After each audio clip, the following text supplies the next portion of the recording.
देसी दारू के काले धंधे को बंद करने के लिए सरकार ने पूरे गुजरात में। क्या सच में कोई धंधा छोटा नहीं होता है और धंधे से बड़ा कोई धर्म नहीं होता है? सच में, लेकिन जब तक उससे किसी का बुरा ना हो अब तक, समझा? ये इसने लूटा हमारा माल। किसका प्लान पड़ेगा भारी? क्या अमर की वजह से फंस गई पूरी टीम? कहाँ है रोलेक्स? क्या अदय कलम कामयाब होगा अपने प्लान में? पिछले वीडियो में हमने देखा कि कैसे एजेंट अमर की चाल को अनबू उसी पे पलट देता है जब वो इस बात का खुलासा करता है कि उसे अमर के प्लान के बारे में पहले से ही पता था।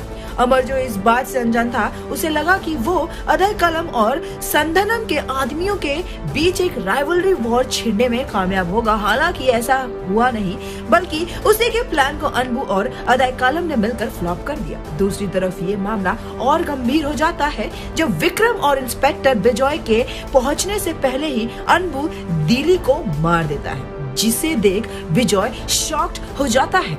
अनबू की गन से लगी 6 गोलियों की वजह से दिली वहीं जमीन पर गिर जाता है। वहीं दिली को मारने के बाद अनबू की नजर विक्रम और विजय पे पड़ती है, जो रोलेक्स की तरफ से रखे गए इनाम के अगले टारगेट थे।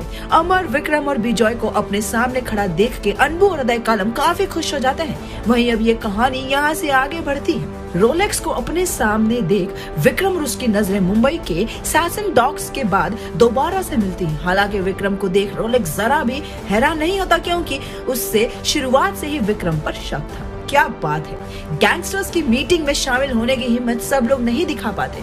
रोलेक्स विक्रम की ओर इशारा करके कहता है। वहीं विक्रम उसकी ओर देखना जरूरी नहीं समझता। दूसरी तरफ अमर को देख के रोलेक्स उसके दिमाग की तारीफ करते हुए ये कहता है कि उसने काफी अच्छी प्लानिंग तो की है, पर अफसोस कि वो इस बात का अंदाजा नहीं लगा पाया कि रोलेक्स हमेशा अपने दुश्मनों से 2 कदम आगे चलता है। उसके बाद रोलेक्स इस बात का खुलासा करता है कि विक्रम के मुंबई में होने का पता उससे पहले से ही पता चला था और इसी वजह से उसने मीटिंग रखी थी, क्योंकि उसे किसी भी हाल में अमर, विक्रम और दिली को मारना था। हालांकि उसने कभी ये नहीं सोचा था कि विक्रम उसी की मीटिंग में शामिल हो जाएगा। वहीं अमर, जो उस वक्त से शांत खड़ा था, वो अब भी अपने प्लान के खराब होने से थोड़ा परेशान था। हालांकि वो जानता था कि अभी उसके पास इन सब बातों के लिए वक्त नहीं है। इसी बीच चिढ़कर अनबू कहता है, छोड़ो वो सब और मार दो इन सबको। इनका ज्यादा देर तक जिंदा रहना हमारे लिए सही नहीं है। अनबू के ऐसा कहते ही उसके आदमी विक्रम की टीम को बंदी बना के वहाँ पकड़ लेते हैं। तभी विक्रम, अमर और विजय अदम कैला के आदमियों पे गन फायरिंग शुरू कर देते हैं। फायरिंग देखते अनबू और अदय कलम भी फायरिंग करने लगते हैं। वहीं रोलेक्स एक जगह खड़ा होकर इस खेल का मजा ले रहा था। फायरिंग शुरू होते ही जहां अदय कलम के आधे आदमी मारे जाते हैं, वहीं इसी फायरिंग के दौरान अमर के भी हाथों पे गोली लग जाती है, जिससे इंस्पेक्टर विजय उसके पास पहुंचते हैं। वहीं इन सब के बावजूद विक्रम तब भी लगातार फायरिंग जारी रखता है, जिसमें अनबू का सामना विक्रम से होता है। दोनों तरफ से न सिर्फ गोलियां चल रही होती है, बल्कि हाथों के सहारे भी लड़ाई शुरू हो चुकी थी।